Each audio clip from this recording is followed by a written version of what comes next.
समाचार है, दुनियादारी के सारे वैक्सीन हम आपको पहले सवाल में पढ़ा देते हैं, ठीक है, पढ़ लीजिए, क्योंकि ये सवाल बनने हैं गुरु, क्योंकि इस दुनिया में कुछ हुआ ना हुआ, लेकिन कोरोना के कारण करंट अफेयर में बहुत सारे सवाल जुड़ गए। करंट के अंदर कौन सा किसने एप्लीकेशन बनाया, कौन से राज्य ने कौन सी मुहिम चलाई, कौन सा देश पहला, कौन सा आखिरी, ये सब सवाल बने। तो अब यहाँ पर कोरोना की वैक्सीन के इंतजार में एक नया सवाल ऐड हो गया है, और वो क्या हुआ है, अपने नागरिकों को टीकाकरण की अनुमति देने वाला पहला देश कौन सा बन गया है। तो भाई नन अदर देन, जो छुपा हुआ है, जिसके बारे में कहा जाता है भैया चलो नन अदर देन यूके, जो ऑप्शन ही छुपा हुआ है, यहाँ पर कुछ ज्यादा चढ़ गया लग रहा है हमें। यूनाइटेड किंगडम पहला देश बन गया है जिसने अपने यहाँ पर वैक्सीन को परमिशन दे दी है, और मेरे प्यारे साथियों अगले वीक से यहाँ पर वैक्सीन लगना प्रारंभ हो जाएगी। अब आप पूछेंगे सर यूके के अंदर कौन सी वैक्सीन लगने वाली है, यूके के अंदर तो ऑक्सफोर्ड और ये सब बातें पढ़ा रहे थे सर, ऑक्सफोर्ड एस्ट्राजेनेका ये सब चल रहा था, कहीं उसी को अनुमति मिली है क्या। हमने कहा नहीं भाई साहब, है भले ही ऑक्सफोर्ड इनके पास में, लेकिन दवा ये अमेरिका की खा रहे हैं, और अमेरिका की कंपनी है जिसका नाम है फाइजर, और इन्होंने फाइजर को अनुमति दे दी है, और पहला जो वैक्सीन लगाया जाएगा वो इनके स्कॉटलैंड में लगाया जाएगा। बोले सर ये स्कॉटलैंड क्या है, देश है कि क्या है। हमने कहा याद करिए, कुछ ही दिन पहले यही वही स्कॉटलैंड है जिसने अपने यहां पर पीरियड टाइम्स के लिए, महीनाओं की जो मेंस्ट्रुएशन साइकिल होती है उसके लिए फ्री पीरियड प्रोडक्ट का एक बिल लॉन्च किया था, यानी दुनिया का इकलौता पहला देश ऐसा बना था जहां पर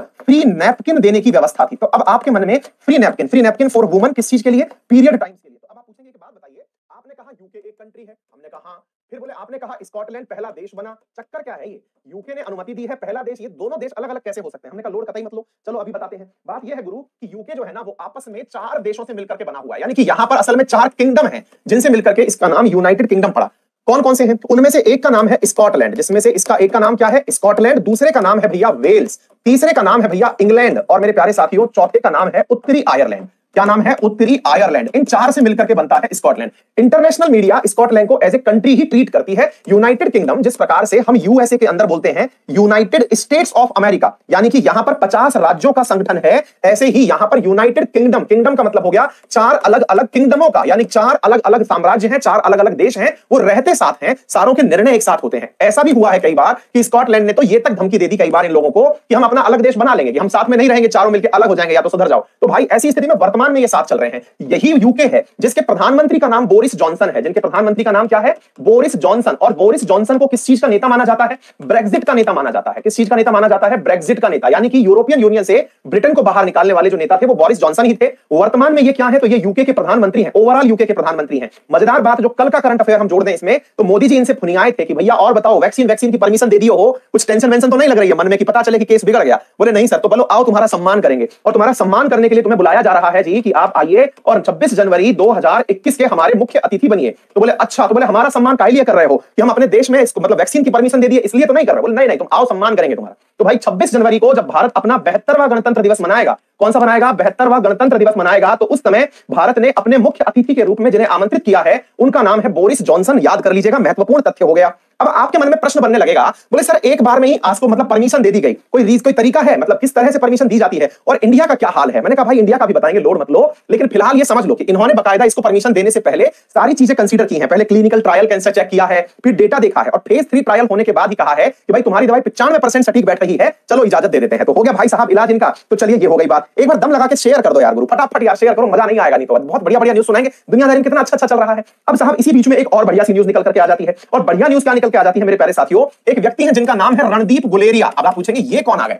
अभी बताते हैं, लोड काय ले रहे हो। अब भैया रणदीप गुलेरिया जो है, ये भारत में जो आपका एम्स है, एम्स तो बहुत है लेकिन कौन सा वाला एम्स, जो न्यू दिल्ली वाला एम्स है, उस नई दिल्ली वाले एम्स के ये डायरेक्टर हैं। कल भैया ये लोगों को बहुत मोटिवेट कर दिए। क्या मोटिवेट कर दिए, इनने कह दिया कि लोड मत लीजिए, दिसंबर तक, दिसंबर लास्ट में नहीं तो जनवरी फर्स्ट वीक में भारत में भी संभव है कि दवा को इमरजेंसी अप्रूवल मिल जाए। अब हमारे दिमाग में टेंशन ये हो गई कि यार ये इमरजेंसी अप्रूवल क्या होता है। भाई ये वैक्सीन समाचार है, हम जो आज पहला वाला समाचार सुना रहे हैं ये वैक्सीन समाचार हैं। वैक्सीन समाचारों को ध्यान से सुन लीजिएगा। हाँ, एक चीज और बता दें आपको कि ये जो फाइजर की वैक्सीन है, ये मैसेंजर आरएनए तकनीक पर बनी हुई वैक्सीन है, याद रख लीजिएगा। वेयर एज जो आप लोग बना रहे हैं, दूसरा वाला जो वैक्सीन बना रहे हैं एस्ट्राजेनेका के साथ में, जो भारत में सीरम इंस्टीट्यूट बना रहा है, वो एडिनो वायरस पर बेस्ड है। याद रखिएगा, दोनों में अंतर है। क्लियर। अच्छा, इनसे पूछा गया कि महाराज इमरजेंसी अप्रूवल क्या होता है, तो ये इमरजेंसी अप्रूवल के लिए कुछ बातें बताए, और ये क्या कहे कि देखिए भारत में ऐसा संभव है कि अगर स्थितियां बिगड़ती दिखी तो लोगों के लिए आवश्यक पड़ने पर, अत्यावश्यक परिस्थिति में इमरजेंसी यूज ऑथराइजेशन दिया जा सकता है। तो बोले इसका क्या तरीका होता है, क्या हमारे यहां पर अप्रूवल देता कौन है। बोले देखो, अपने यहां पर अप्रूवल देता है इंडिया का central drug standard control organisation. दोबारा सुनिएगा,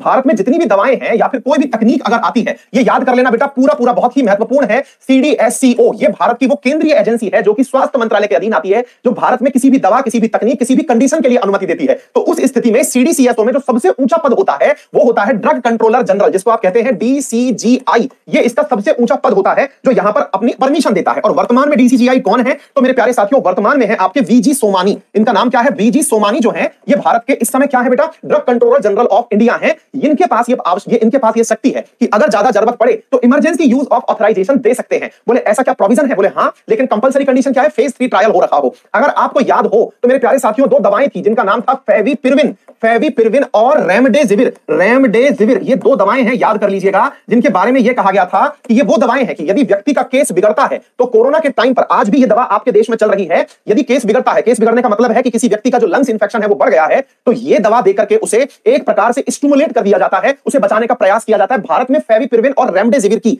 इमरजेंसी ऑथराइजेशन ही दी गई थी, ये याद रख लीजिएगा। आज भी ये चल रही है, प्राइवेट अस्पतालों में 30-30 हजार रुपए का एक इंजेक्शन लग रहा है कोरोना से बचाने के लिए, ठीक है ना। तो ये एक प्रकार का स्टिमुलस है जो कि देकर के बचाने का प्रयास किया जाता है कोरोना के टाइम पर, इसी की वजह से बचाने का प्रयास किया गया था, ठीक है। इसके बाद डेप्यूटी होते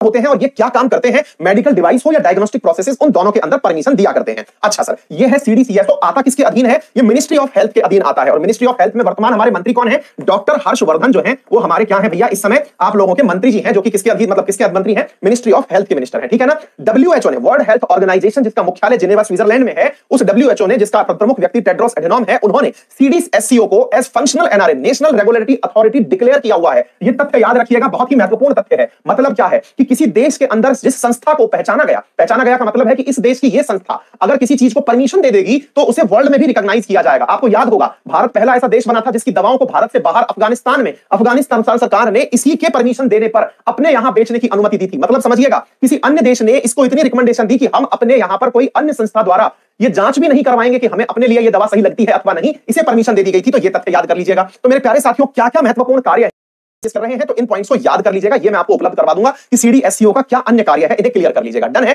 अब हमसे ये सवाल पूछा गया और हमने ये भास्कर में से एक कटिंग निकाली। भास्कर आजकल बहुत सही काम कर रहा है, बहुत अच्छी एक्सप्लेनेशन के पॉइंट निकाल के ला रहा है। उसमें से इन्होंने ये सारी बातें बताई कि किस प्रकार से इमरजेंसी चीज को डॉक्टर रेगुलेटर के द्वारा अनुमति दी जा सकती है। अब बड़ा सवाल यह बनता है कि भारत में कोरोना को हराने के लिए हम वैक्सीन का इंतजार कर क्यों रहे हैं? आंसर है क्योंकि वैक्सीन ही हमारे शरीर में एंटीबॉडी का निर्माण करेगी। जब एक बार एंटीबॉडी बन गए तब जाकर के दवाओं की वजह से हम स्वस्थ हो पाएंगे। लेकिन एक बड़ा सवाल इन दिनों क्वेश्चन बनकर के परीक्षाओं में पूछा जा रहा है। सवाल है वैक्सीन की एफिकेसी और वैक्सीन के इफेक्टिव होने में क्या अंतर है। ये बहुत बड़ा सवाल चल रहा है इन दिनों कि वैक्सीन की एफिकेसी, भाई 95% जो है वो दवा एफिकेसी रखती है। मतलब ये दवा एक बार अगर लगा दी जाए तो अपने द्वारा किसी प्रकार का साइड इफेक्ट नहीं दिखाती। 95% बच्चों को इससे किसी प्रकार का प्रभाव नहीं दिखाया। इफेक्टिव होने का मतलब है कि लॉन्ग रन में भी इससे कोई भी परिवर्तन नहीं हुआ, इसका कोई साइड इफेक्ट नहीं हुआ। तो वैक्सीन इफेक्टिव है या नहीं, इसका अंदाजा मेरे प्यारे साथियों जब बहुत लंबे समय तक वैक्सीन रह लेगी, जब ये पता चल जाएगा कि हां इसका कोई साइड इफेक्ट नहीं है, तभी जाकर के आप वैक्सीन इफेक्टिव होने का टीका ले पाएंगे, अदरवाइज नहीं ले पाएंगे। तो आपातकालीन उपबंध क्या है ये मैंने आपको बता दिया। कब जाकर के किसी दवा को परमिशन मिलती है? मैसेंजर आरएनए तकनीक के माध्यम से यह दवा विकसित की गई है। मैसेंजर आरएनए तकनीक क्या है? तो हमारा मुश्किल से 7 या 8 दिन पुराना वीडियो है जिसमें हमने पहले ही सेशन में पूरा डिटेल में बताया है messenger RNA, type of RNA की आरएनए 4 प्रकार के होते हैं, एमआरएनए, आरएनए, टीआरएनए और एसएनआरएनए। ये चारों आरएनए हमने आपको बताए थे, तकनीक बताई थी कि ये करती क्या है। तो कृपया करके पुराना वीडियो जरूर देख लीजिएगा। जिस फाइजर को अनुमति दी गई है वो मैसेंजर आरएनए तकनीक पर कोरोना वैक्सीन का निर्माण कर रहा है। ये चीज मैं आपको बता चुका हूं। मेरे प्यारे साथियों, ये सारी की सारी जानकारियां हमने लंबे समय तक आपको बताई हैं।